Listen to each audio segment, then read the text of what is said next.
अल्लाह कुरान में सूरह मिस 4:21 में कहते हैं कि निकाह को मिसाक कहते हैं और यह एक पवित्र करार है। शादी पति और पत्नी के बीच एक पवित्र करार है। अल्लाह कुरान में सूरह नम 4 आयत नंबर 19 में कहते हैं कि किसी महिला को उसकी मर्जी के खिलाफ विरासत में न लो। हमारे प्यारे पैगंबर सल्लल्लाहु अलैहि वसल्लम ने कहा कि इसका जिक्र सही बकर हद नंबर 5066 में है। पैगंबर ने कहा कि हे नौजवानों, पैगंबर ने कहा कि इस्लाम में कोई मठवाद नहीं है। हे नौजवानों, जिसके पास शादी करने की क्षमता है उसे शादी कर लेनी चाहिए, क्योंकि इससे तुम्हें अपनी निगाहें नीची रखने और अपनी मर्यादा की रक्षा करने में मदद मिलेगी। इसलिए पैगंबर ने सिफारिश की कि अगर युवा लड़के और युवतियों के पास क्षमता है तो उन्हें जल्द से जल्द शादी कर लेनी चाहिए। पैगंबर की एक हदीस है जहां एक पैगंबर ने कहा कि शादी से तुम्हारा आधा दीन पूरा हो जाता है। तो एक बार सवालों के दौरान एक मुस्लिम व्यक्ति ने मुझसे पूछा कि क्या इसका मतलब है कि अगर मैं 2 बार शादी करता हूं तो मैं अपना आधा दीन पूरा कर लूंगा। पैगंबर ने जब कहा कि शादी से तुम्हारा आधा धन पूरा हो जाता है तो उनका क्या मतलब था?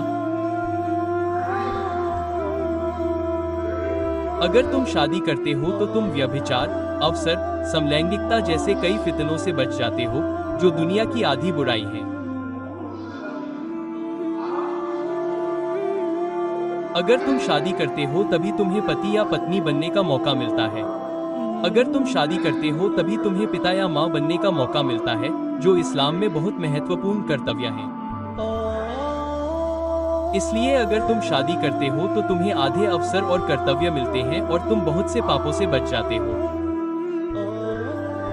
यही कारण है कि पैगंबर ने कहा कि शादी से तुम्हारा आधा धन पूरा हो जाता है। इसका मतलब यह नहीं है कि अगर तुम 2 बार शादी करते हो तो तुम अपना पूरा धन पूरा कर लेते हो। अगर तुम 1 या 2 बार शादी करते हो तो भी तुम्हारा आधा धन ही पूरा होता है।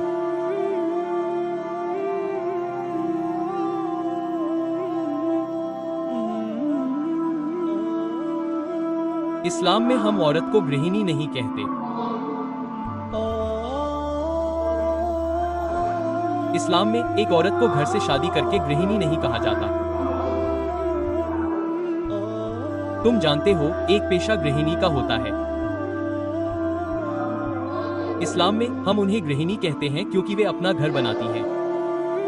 वे घर बनाती हैं। गृहिणी, गृहिणी, यह पश्चिमी अवधारणा है। आप अपने घर में किसी औरत से शादी करते हैं तो आपको गृहिणी कहा जाता है। हम इस्लाम में महिलाओं को गृहिणी कहना पसंद करते हैं क्योंकि वे घर बनाती हैं। वे घर बनाती हैं। अल्लाह कुरान में सूरह रूम अध्याय नंबर 30 आयत नंबर 21 में कहता है कि उसकी निशानियों में से उसने तुम्हारे लिए तुम में से ही जोड़े बनाए और तुम्हारे दिलों में प्यार और शांति डाली।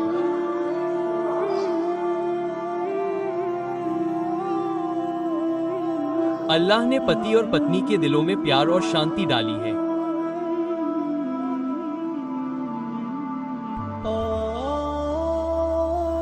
इस्लाम में बकरी हदीस नंबर 5138 के अनुसार एक बार एक महिला को उसके पिता ने एक आदमी से शादी करने के लिए मजबूर किया। तो महिला पैगंबर के पास जाती है और पैगंबर कहते हैं कि उसे शादी को रद्द करने का अधिकार है। इसका उल्लेख हम्बुल हदीस नंबर 2496 में है।